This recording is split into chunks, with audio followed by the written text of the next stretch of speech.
Hi guys, this is Ayesha and my friend Harshita. Hi, our video is based on how a earplug or a earphone works. So here we have a couple of broken earphones and headsets.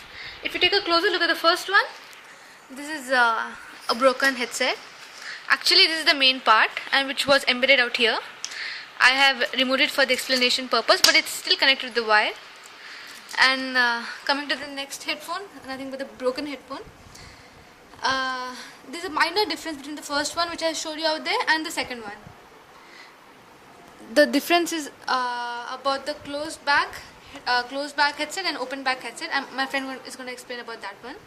And the next difference is that this is a wireless headset, so you have a circuit embedded in it.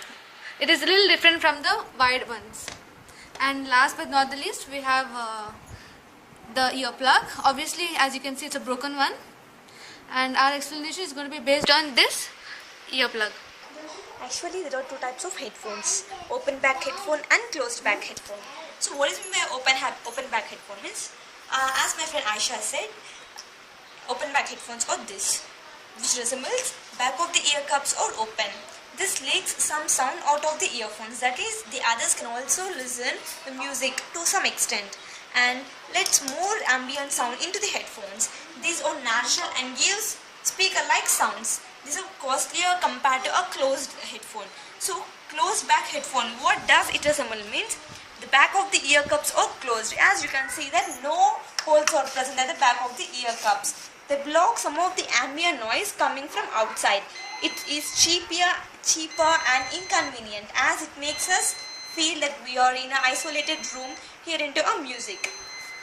Now when we come to the main parts of the earphones, this is called the jack. Every jack has its own specification, and next part is a controller. As we all know that a controller is to control the sound from high to low or from low to high. And next part is clip. And we know that everyone knows that this is a clip. And next one is earbud. See, this is a earbud. You can see here. And also this one.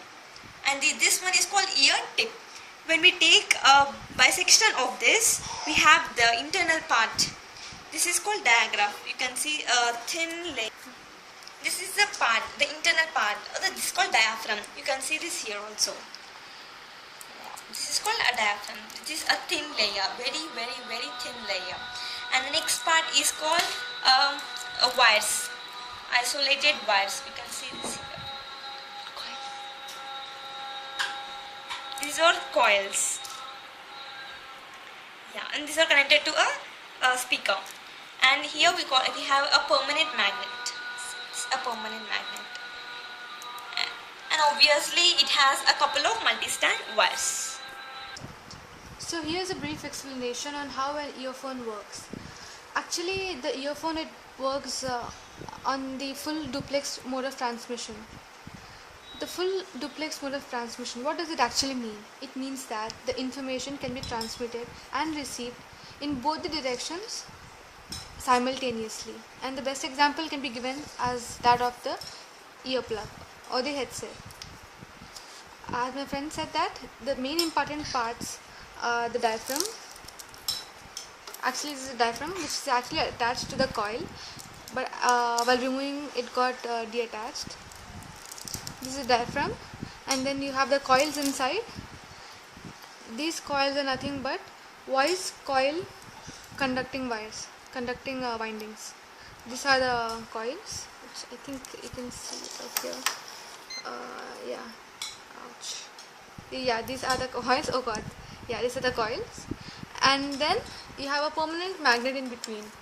This is the permanent magnet. Okay.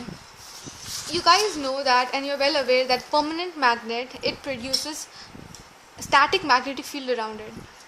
So if you see over here, the same components is what even the earphones consist of.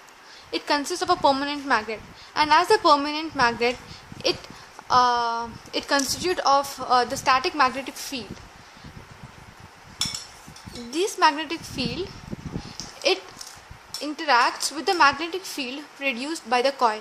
As I've showed you that it has a couple of coils wounded around the magnetic permanent magnet, and you might be even knowing the principle that a current carrying coil conductor, it produces a magnetic field around it.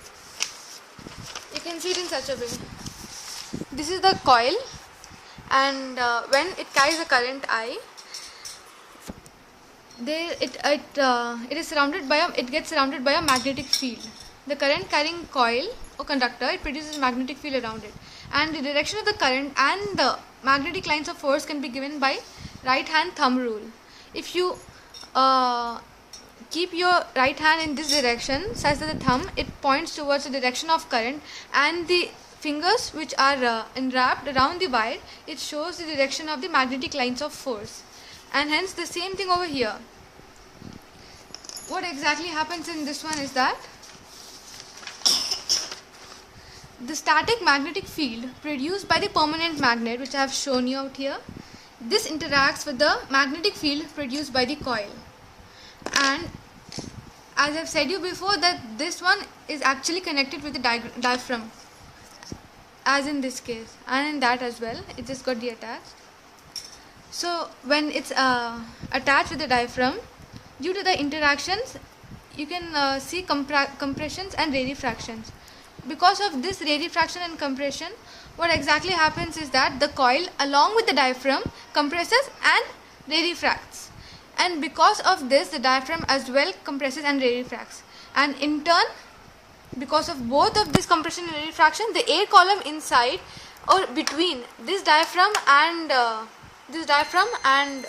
the base, also the air column also contracts and rarefracts, and hence depending upon the frequency of the sound signal which it receives, the compression and rarefaction also varies, and hence it produces a sound which we hear as music or whatever is the mode, or whether it's music or whatever, whether it's, if you're talking to a person, depending upon the frequency of the sound signal received by these coils, it compresses and rarefacts and accordingly gives a compression. And this diaphragm, which you can see, which is a thin layer, it's made up of composed cellulose polymer carbon material. It's like so thin, and it's so sensitive that it responds to even very low frequency signals, and that is what makes us hear the even low frequency sound signals clearer through this process. Thank you for watching our video.